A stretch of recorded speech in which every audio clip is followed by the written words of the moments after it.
Some women have a sixth sense about these things, but I was not one of them. I thought I knew love, real love, until I met Brandon. We were the picture-perfect couple in the heart of Silicon Valley's tech bubble.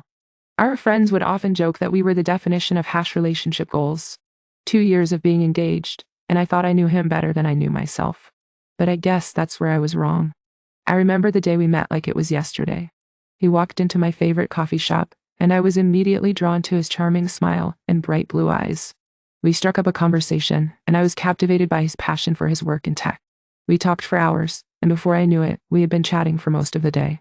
It was like the whole world had melted away, and all that mattered was us. As we started dating, I was swept off my feet by his attention. He was always there for me, listening, supporting, and making me feel like I was the only person in the world. My mother, though, was not as enamored. She would often say things like, "He's too perfect," or "Be careful, he is moving too fast." I brushed it off, thinking she just did not understand him like I did. But looking back, there were signs. Subtle signs that I ignored. He became emotionally distant after being so attentive. He would leave the room to text someone back, and I would think nothing of it, assuming it was just work. He started keeping his car unusually clean, which seemed odd to me, but I did not think much of it. I mean, who doesn't like a clean car? It was not until we started making plans for our wedding that I began to notice more red flags. He would get defensive when I asked him about his friends or his work. He would change the subject quickly, making me feel like I was being too nosy. I pushed those thoughts aside, thinking I was just being paranoid. But then, something changed. It started on our honeymoon. We were in Bora Bora, surrounded by crystal clear waters and overwater bungalows. It was supposed to be the trip of a lifetime, but I could not shake off the feeling that something was off. He would sneak away to make calls or send texts, and I would feel this knot in my stomach. One evening, I was getting ready for bed when I saw him quickly hide a burner phone in his sock drawer. My heart skipped a beat. Why did he need a burner phone? I felt a surge of adrenaline, and my mind started racing. I tried to brush it off, telling myself I was being ridiculous, but I could not shake off the feeling that something was wrong. That night, I could not sleep. I kept thinking about the burner phone and why he needed it. I started to notice charges on our credit card for places I had never been. I brushed it off as a mistake, but the seed of doubt had been planted. It was not until I confronted him about the burner phone that I realized the extent of his deception. He tried to gaslight me, telling me I was being paranoid, that I was overreacting. But I knew what I saw. I knew what I felt. "Brandon, what's going on?" I asked him, my voice shaking with emotion. "Nothing, baby," he replied, trying to calm me down. "You're just being paranoid. You're overreacting." But I was not overreacting. I was just starting to wake up. As I dug deeper, I discovered that he had been secretly gambling away our savings for 2 years. 2 years!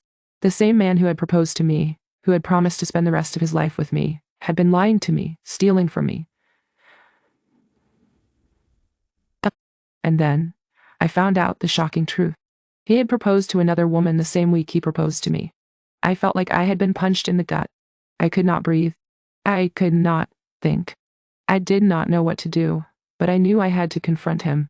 I gathered all the evidence I could find, and I sat him down. "Brandon, we need to talk," I said, my voice cold and calculated. "What's going on?" he asked, trying to sound innocent. "I know about the burner phone," I said, my heart racing. "I know about the credit card charges, and I know about the other woman." He looked at me, shocked, but not as shocked as I was. "You do not understand," he said, trying to justify his actions. "I was in a tough spot, and I made some mistakes." "Mistakes?" I repeated, my voice rising. "You gambled away our savings. You lied to me. You proposed to 2 women at the same time." He looked at me, tears in his eyes, but I did not feel any sympathy. I felt anger, betrayal, and a deep sense of hurt. As I looked at him, I realized that I had been living in a dream world. A world where love was enough, where trust was a given. But that world was a lie. The real world was messy, complicated, and sometimes painful. But as I stood there, looking at the man who had broken my heart, I felt a sense of strength emerging, a sense of empowerment.